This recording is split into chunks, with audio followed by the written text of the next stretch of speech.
Happy Taco Tuesday, guys. Thank you for joining me, Timmy O'Neill, here on Embrace Life Crypto Timmy O. Today, we're going to talk about some things that maybe you should be doing every day. Changing your life isn't going to happen overnight, but changing your habits can help get you to success a lot quicker. Real quick, I just want to give a quick breakdown. This is basically a piece of the book that I'm putting out. Right now I'm actually rewriting the chapters for, but I figured that now is an opportune time to start improving life, improving your habits, improving your position, learning to not accept no for an answer, and the obstacles that life throws in front of you, right?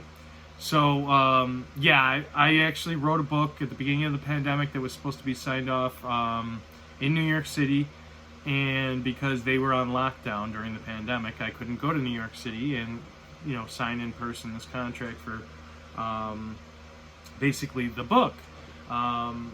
They said, okay, well, you can't come down here because the pandemic, everything's on lockdown, but come back when they open up and you're able to travel, right? So basically I had my book all set. It was all the changes that I learned about probably in the last year of my employment in clinical trials for healthcare. And I just wanted to focus on this. This is one of the first aspects of life that I changed, and I think it's an exercise that we all need to be doing on a regular basis. It's one of two things. There's two ways to go about it. The first one is a gratitude exercise. You pick somebody in your life history. You basically write them a letter of how you appreciated them and how they impacted your life. And it's got to be intended to either be delivered in, hand to hand, face to face, or you can mail it to them. But it's, just kind of that gratitude that you owe this person for getting you to where you are in life. And another way to do this is another exercise where at the end of each day, you basically take account of what went well, right? Count your blessings. I grew up with a Catholic background, so I always count my blessings. I always pray at the end of the day on how things went for me, how the day felt, whose lives I might have impacted throughout the day, and usually I kind of take into consideration how many smiles I made, because smiles are free and they can change somebody's day. Another thing that's free that can change somebody's day is grab a coffee at Dunkin' Donuts. Go through the drive-thru, pay for everybody behind you, and man, you just made a whole bunch of people's days, right? So back in the day when I was in high school, I used to go to Perkins restaurant with my best friend, and we would do creative writing exercises, and we would sit in the middle of the restaurant and kind of eavesdrop on other conversations for our transient creative writing. And it made a direct impact immediately. Like, you were able to feel loose and uncontrolled and not suppressed. And this is something that you could do at any given time that's going to kind of help you retrain your brain, right? They say in the first 5 seconds when you wake up, your brain is going to try to convince you not to do the things that you can do later, or for lack of a better word, procrastinate. I'm not a huge fan of procrastination, especially now after I've implemented these things in my life. And since originally trying to put out Set Fire to Your Purpose and get it published, I feel like I need to share this information for the people that really need it, right? Like, a lot of people lost their jobs during the pandemic, don't know what to do. They're, feelings of desperation. Mental health is a huge thing right now. But if you start implementing the right tools, you can take control of your life, or take back the control that you lost. I know it's difficult for parents, people that are very busy, multiple jobs. But if you really want something, there's nothing holding you back except for you.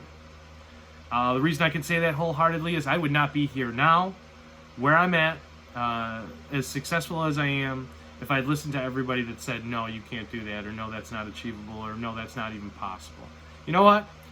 You can't tell me what is or isn't possible based on my motivations and what I'm capable of. Once you've accepted that, you won't be accepting no for an answer. You will be successful in a majority of your aspects and directions in life. And you just need to focus on the fact that you can do it. The only obstacles in life are the ones that you create. If you make it so that you can't possibly conceive of this being a potential option, you've convinced yourself of that, right? So back in the day when we were in high school, me and my best friend, we would go to Perkins, we would eavesdrop, we would do creative writing exercises, and when we were doing that, we had a stroke of genius, right? We sat across from each other, ordering coffee and just drinking it, and you know, this is back when you could smoke cigarettes in the restaurant, and you know, obviously during that 4-year period, that privilege had been taken away because they said, you know, it's not good to smoke while other people are eating. Go figure, right? The geniuses that we know so well in the medical industry that were like, oh yeah, by the way, this is probably not good. I actually just watched that movie Twins with Arnold Schwarzenegger and Danny DeVito, and they're literally walking through a grocery store smoking cigarettes. I was like, I didn't even know that was possible. At any rate, there's things that happen before we exist, and then there's things that we learn that don't necessarily need to be done, aren't really necessarily bad for you. And yeah, we were trained by physicians that thought they knew what was right. And let's face it, I don't agree with subscribing medications for Ritalin to people that have ADHD. Once they take it and they feel like a dosed horse, it's pretty hard to get an honest answer, a straightforward answer from somebody who's doped up. At any rate, I digress. Guys, show gratitude by thinking of that person that changed your life or had an aspect in life that you implemented that changed your life and that you are grateful for. And don't choose somebody that is, within arm's reach or in your household or, within your, daily visitations.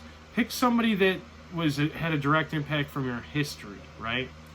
Go back. I remember I got that speeding ticket and, my dad taught me this. Blah, blah, blah. Okay, yeah, dads are an easy pawn off. Pick a friend that you may have not seen in a number of years and put that instance into play. It's an activation and an engagement process and an exercise that allows you to put more meaning in the efforts that you do for you, right? So this is just the very beginning, right? You have that first 5 seconds in your day to make the decision to get up and do that 5-mile run, right? You can also trick your brain by saying, you know what, I don't have to do the full 5 miles. I'll just get up and do, 1 mile. By the time you've gotten up and started that 1 mile, you might as well do your 5 miles, right? So there's a way to trick your brain. And remember, your brain is going to try to trick you every morning saying it's okay to procrastinate. Don't accept that. You accepting that is your first failure of the day. And it's not necessarily a failure as long as you keep exercising the things that are going to keep you in line. So the first aspect is also known as not only the gratitude exercise of showing gratitude to somebody that has impacted your life, but on a daily basis at the end of each day. I'm Catholic. I pray to God before I go to bed, and I count my blessings. And this next part is accounting for your blessings in life, right? Pick 3 things in life that's happened to you in that day that went well, right? I went down to my dad's shop and I helped get him situated with his tires and help keep the environment down there on a positive note. Something that went well. I went to my brother's after work to go get mail, but I got to see my nephew and I got to play with him and I got to play with the puppies and You know, I got to give an apple to my brother and an apple to my sister. You know, the kind of apple that my mom used to eat, just because I was reminiscing and my mom was in my mind. And it's important to recognize those things and kind of celebrate them a little bit. But essentially, yeah, count your blessings at the end of each day. Make 3 of them. Just keep track of them. Make a checklist. Make sure that you put a post-it somewhere so that you remember to do it each day. If you do it at the end of each day, you're basically recounting the day and counting your blessings on the things that went well. Because when you dwell on the negative things, that's going to sit in your mindset, and it's not going to allow you to grow. It's not going to allow you to achieve more in life. And I think it's important that we all focus on that. It's just one of the things that are going to be in my book when I release it. Set Fire to Your Purpose is the name of the book. I am in the middle of the rewrite for the chapters because obviously I'm taking this opportunity to make it better. And I hope this video helps you with your mindset and at least give you one tool to take with you today and to start practicing. I guarantee if you start doing this along with the other items that I'll be bringing up in later on episodes, this is going to help you stay focused, achieve things that you never thought were possible, and open your mind versus the closed thought process of you can't do that, or you can't do this, or that's not possible. Those statements don't exist in my life. You know why? Because I enter a room of brainstormers that are willing to do exactly what I'm willing to do, and that's everything to be successful. You have to be resilient. You have to be not infallible, but unstoppable. Just don't accept no for an answer. Keep exercising. Listen, the light bulb was created after 1,000 attempts. You think after 999, they would just give up? No. You exercise your failures until you succeed. It's an exercise. It's not a final statement. It's not anything to show what you are personally to everybody else as far as a judgment standpoint. And you're you, right? You know you better than yourself. You're going to work harder for yourself than anyone else is going to work for you. Luckily, I've had hard experiences to show my mistakes and learn from them. I love and appreciate all of you guys. I wouldn't be here without you. Thank you for getting me to 10,555 subscribers. Yeah, I wouldn't be here without you guys. I love and appreciate you. Remember to pay it forward. It takes a village, and the rising tide lifts all ships. You're never alone, so feel free to reach out to me on Twitter at EmbraceLifeTim. You can reach out to me in Discord. You can reach out to me on Facebook. You can put a comment in the comments below. You know, ask me to reach out to you. I'm more than happy to do so. I will be doing a book tour prior to the release of the book once I've finished revising the chapters. Probably will only be available in audiobooks, but I may put it out in paperback on Amazon. Not sure yet. I'm not going to take any limitations, just like you shouldn't. I love and appreciate all you guys. Thank you guys for joining me. Remember to pay it forward. Smile today, guys. It takes no effort at all to change somebody's life just by smiling at them. And it's a good feeling that you want to be contagious. And it is, because when somebody smiles at you, you smile back at them.